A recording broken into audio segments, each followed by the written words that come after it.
Right guys, welcome back to the channel Into the Garden.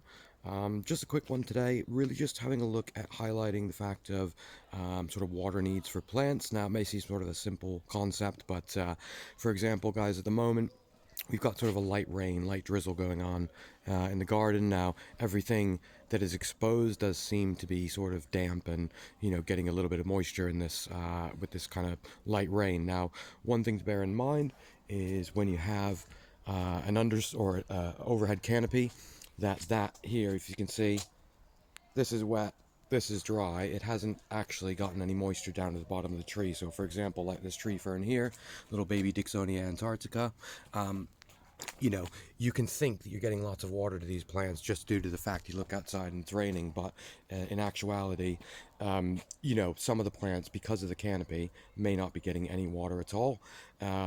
So it's one thing to bear in mind that if you have plants that have high water requirements and they may be in under a canopy or, kind of quite densely packed, you may find that down at the base level, you're not actually getting as much water as you think when you do see it raining outside. So really just a quick one to say, guys, even though you may get some rain, it's always worth going out and checking kind of what plants have actually been able to get some water, as others may not have been able to get it due to the canopy, which just means that you can be misled to think that when you see rain outside or light rain that everything's getting watered nicely, while in reality it may be a sort of uneven watering, if you think of it that way, to each and every plant.